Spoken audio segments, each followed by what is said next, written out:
Italian actress Claudia Cardinale casually pets a cheetah on the sands of a Hollywood movie set in 1963. The animal was the on-set companion of a film producer, often seen lounging by the pool with Hollywood stars. Inside the cramped steel ball of the bathysphere, American naturalist William Beebe peered out into the deep sea in the 1930s. He and his partner would descend over half a mile, tethered to a ship by a single cable, describing a world man had never seen before. Fortune hunters dug out South Africa's Kimberley mine by hand and shovel in the 1870s after a massive diamond was discovered. The chaotic free-for-all eventually became the largest hand-dug excavation in history, known simply as the Big Hole. During a break from filming Return of the Jedi in the Arizona desert, Carrie Fisher and Mark Hamill relax away from the cameras. The cast and crew endured temperatures well over 100 degrees while shooting the scenes for Jabba the Hutt's palace. A group of schoolgirls organized a protest against corporal punishment in London's Hyde Park back in 1972. The practice of using a cane on students was still common in British schools, a policy these students publicly opposed. Country music star Dolly Parton poses for a portrait session in 1978, the same year her album Here You Come Again went platinum. This was the period when her crossover from country to pop music made her a household name across America. In 1982, artist Agnes Dens planted and harvested 2 acres of wheat on a landfill in Lower Manhattan. The field grew for months on land worth billions, just a few blocks from Wall Street and the World Trade Center. The Baltimore shipyards hummed with activity around the clock during World War II, building Liberty ships at a record pace. A new ship could be assembled from prefabricated parts and launched in less than 5 days to support the war effort. A woman demonstrates a new electric floor polisher, a popular home appliance in the 1950s. These heavy-duty machines promised modern convenience and a mirror-like shine on hardwood floors, a staple of post-war suburban homes. This massive piece of equipment is a Vermont Railway's snowplow, designed to clear heavy drifts from the tracks. Its giant curved blade would throw tons of snow far off the railway, keeping the lines open during brutal New England winters. The French airship Le Jaune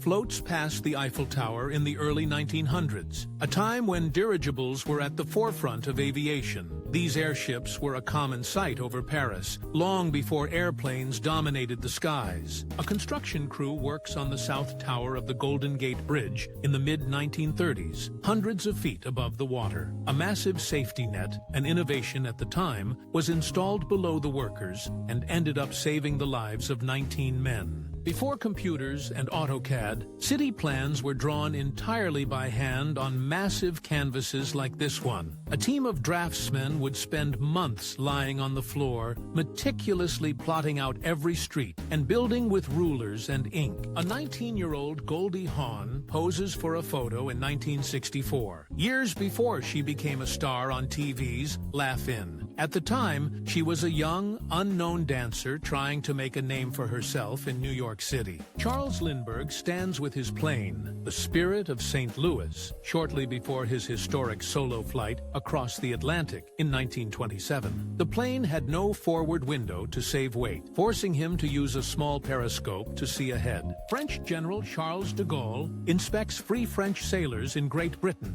during 1941. After the fall of France, these men continued the fight against the Axis powers from across the English Channel. In 1964, the 3,000 workers building the Chase Manhattan Bank in New York City paused for an incredible group photo. The sheer manpower layered on each floor showcases the monumental scale of pre-digital construction. Actress Sharon Tate relaxes on the beach in the mid-1960s, a few years before her breakout role in Valley of the Dolls. She was a rising star in Hollywood, known for her modern sense of style. At a 1985 White House state dinner, President Reagan and Nancy Reagan host King Fahd of Saudi Arabia. In the receiving line, the king shakes hands with Ivana Trump, while her husband Donald looks on. Actress Dorothy Dandridge shares a quiet moment with a U.S. soldier in the 1950s. She became the first African-American woman to be nominated for the Best Actress Oscar for her role in 1954's Carmen Jones. British actress Madeline Smith, known to audiences for her role in the James Bond film Live and Let Die, poses with a bicycle in 1971. The photo captures the popular fashion trends of the era, including boots and short shorts. Jane Mansfield dances with a young serviceman during one of her USO tours in the early 1960s. These shows were a huge morale booster for American troops stationed thousands of miles from home. An engineer at General Dynamics in 1964 works on the wiring for an analog computer used in the space program.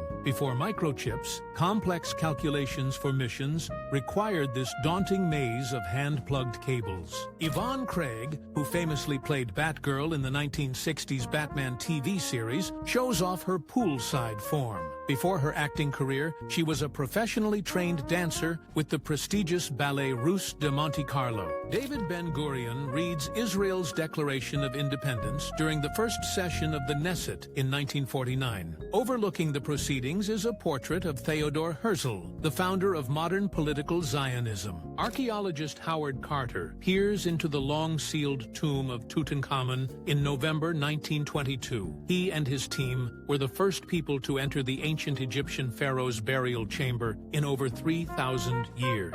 Before the days of GPS, you could call a navigation hotline like this one from 1963 for driving directions. Operators would trace the route on a physical map and guide the caller over the phone. President John F. Kennedy signs an autograph for a 21-year-old Barbra Streisand at the 1963 White House Correspondents' Dinner. She had just become a Broadway star, and he was reportedly a big fan of her album. A family enjoys a summer day on the beach in Glen Cove, Long Island. Back in 1956, the Kodachrome film captures the distinctive colors and styles of classic mid-century American life. Cameron Diaz stands before the famous Las Vegas sign in 1995, shortly after her breakout role in The Mask. This photo captures the actress right at the beginning of her rise to becoming one of Hollywood's biggest stars. In 1993, a stylish David Bowie takes a smoke break, embodying the sharp, thin white Duke persona he had recently revived. This look defined his Black Tie White Noise album era, blending rock stardom with sophisticated cool. The Jackson 5 relax on a Santa Monica beach for a photo shoot in 1970. The same year their hit ABC topped the charts. This quiet moment contrasts with the massive fame that had already made them household names across the globe. A classic walk-up Dairy Queen from 1970 serves shakes and sundaes to a customer. The sign in the window invites patrons to ask for a Mr. Misty Kiss, one of the chain's popular frozen treats from that era. Vivian Bales, a 20-something from Georgia, sits proudly on her 1929 Harley-Davidson. In an era when few women rode, she covered thousands of miles on solo trips across the United States and Canada. Two couples walked down a Harlem street in 1972, showcasing the bold fashions of the time. Their platform boots, wide-brimmed hats, and patterned outfits defined the stylish, confident look of the neighborhood.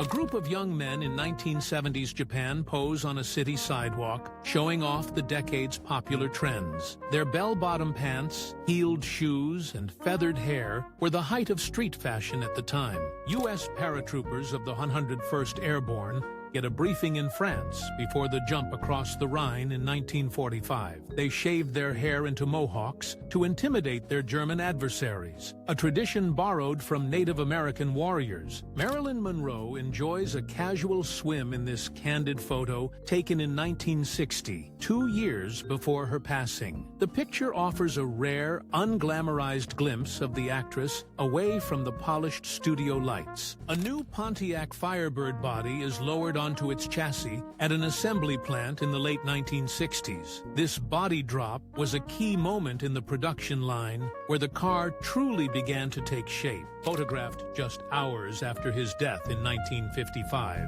Albert Einstein's desk remains exactly as he left it. The image captures the famously cluttered workspace of a mind that was active right up until the very end. A smiling car-hop waitress delivers an order at a drive-in restaurant during the 1950s. This curbside service was a defining feature of American car culture in the post-war era. Soviet fighter pilot Lydia Litviak, seen here in a colorized photo, was one of the world's top female aces. Known as the White Lily of Stalingrad, she was credited with 12 solo takedowns before she was killed in action at age 21. Sean Connery leaves his London home with a set of golf clubs in 1962. The same year, Dr. No was released. The photo shows a casual side of the actor who would soon become an international superstar as James Bond. The parking lot of a Thrift Mart grocery store in 1959 is filled with classic American cars. Signs in the background advertise gasoline for as low as 22.9 cents a gallon. In a surreal scene from the 1950s, a Soviet soldier leans from an Arctic vehicle to feed condensed milk to a polar bear. The mother bear stands on her hind legs to take the treat while her small cub watches from below.